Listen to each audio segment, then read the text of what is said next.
जो है वो बच्चों के लिए वैक्सीन का ट्रायल कर रही है।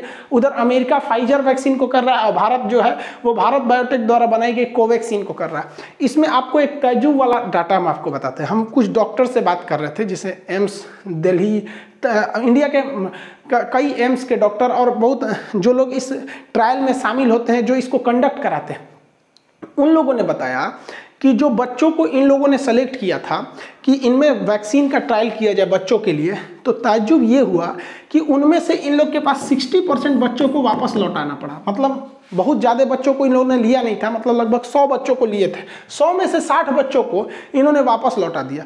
क्यों समझिए, उन्होंने बच्चों के गार्जियन से पूछा कि इसको कोरोना तो नहीं हुआ था, कोई लक्षण तो नहीं थे, तो गार्जियन ने कहा कोई लक्षण नहीं थे, ठीक है, लेकिन जिसके ऊपर कोरोना वैक्सीन का ट्रायल किया जाता है उसकी ब्लड की पहले बेहतरीन ढंग से जाँच की जाती है कि कहीं ये पहले से तो कोरोना से इन्फेक्टेड नहीं है।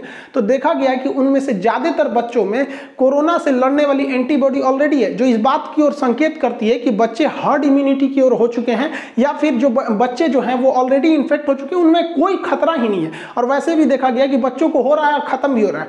तो एक जो ये था कि नहीं बच्चों को बहुत ज़्यादा इन्फेक्ट होगा, वो धीरे धीरे आपको ऐसे ही डाटा से पता चल रहा है कि जो लड़कों को लाया जा रहा है उनको कोई लक्षण नहीं है, देखा जा रहा है तो इसमें एंटीबॉडी बना हुआ है, मतलब वो जीत चुका है कोरोना से ऑलरेडी। तो इससे बच्चों को भी घबराने की कोई ज़रूरत नहीं है। और थर्ड वेव आएगा भी तो वो खतरनाक नहीं होगा, क्योंकि हम लोग 100 साल पहले स्पेनिश फ्लू को भी देखे थे, उसका सबसे खतरनाक जो था वो दूसरा वेव था, और उसके बाद पहला वेव, और सबसे कम जो खतरनाक था वो थर्ड वेव था, क्योंकि थर्ड वेव तक आने वक्त में हम लोग बहुत हद तक सचेत हो चुके रहेंगे। लेकिन ये जो कोरोना फैलाने वाला शी जिनपिंग है, फादर ऑफ कोरोना, इसको हम क्या बोले, गरियाने का मन करता है। जिसने पूरी दुनिया को कोरोना दिया, वुहान लैब, ये चोट्टा कहता है कि वुहान लैब को नोबेल प्राइज देना चाहिए कि इसने बहुत लोगों की जान बचाई है।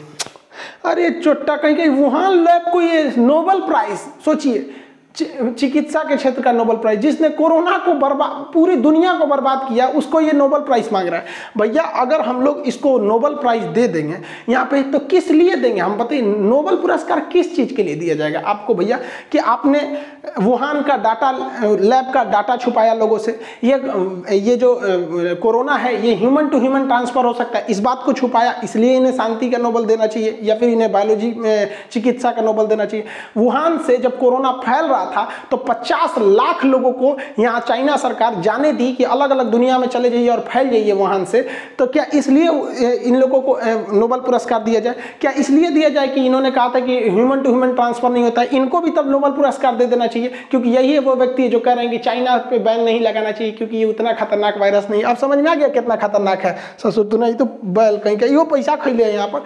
देखिए अगर हम लोग वुहान लैब को दे सकते हैं कोरोना को रोकने के लिए नोबेल प्राइज, उस हिसाब से तो पाकिस्तान भी कहेगा कि आतंकवाद को सप्लाई करने के लिए हमें भी नोबेल दीजिए, क्योंकि चाइना को अगर आप सप्लाई के लिए देते हैं कोरोना का नोबेल तो इन्हें दीजिए यहाँ पर नोबेल। हालांकि देखिए इनका भी संगत का असर पड़ गया है।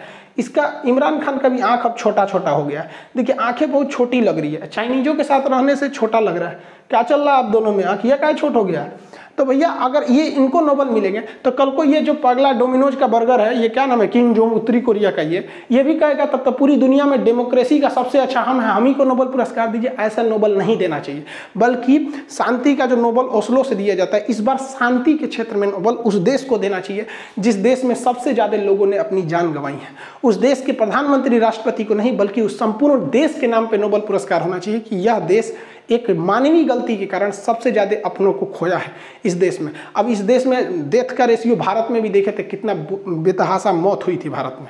चाइना चाह रहा है कि लोग ये सवाल ना उठाए कि वुहान से फैला है। भारत सरकार को भी ये मौका नहीं गंवाना चाहिए। हमारे यहाँ जो कोरोना का संक्रमण है उसे भी वुहान का नाम देना चाहिए। जैसे महाराष्ट्र में ज़्यादा कोरोना है तो उसे कहना चाहिए कि ये कोरोना वुहान कैटेगरी 1 का है, जहाँ कम है वहाँ कैटेगरी 2 है, जहाँ और कम है वहाँ कैटेगरी 3 है। तो Wuhan category 1, Wuhan category 2, Wuhan category 3 news में जाएगा ना, तब पता चलेगा भारत का महाराष्ट्र राज्य वुहान कैटेगरी 1 में जा रहा है। पूरी दुनिया देखेगी ससुरा इसका नाम वुहान क्यों है? तो हमारे पास ऑलरेडी भाई लॉजिक है कि सबसे वुहान लैब से फैला ही है। अब जहाँ फैल रहा है संक्रमण ज़्यादा है उसे हम वुहान 1 कैटेगरी कर रहे हैं। अब भारत सरकार को भी करना चाहिए कि जो शहर वुहान 3 की कैटेगरी में आ रहे हैं, अर्थात जहाँ संक्रमण कम है, वहाँ लॉकडाउन में छूट दी जाएगी। लेकिन जो वुहान 1 की कैटेगरी में आ रहा है, यानी वहाँ पे संक्रमण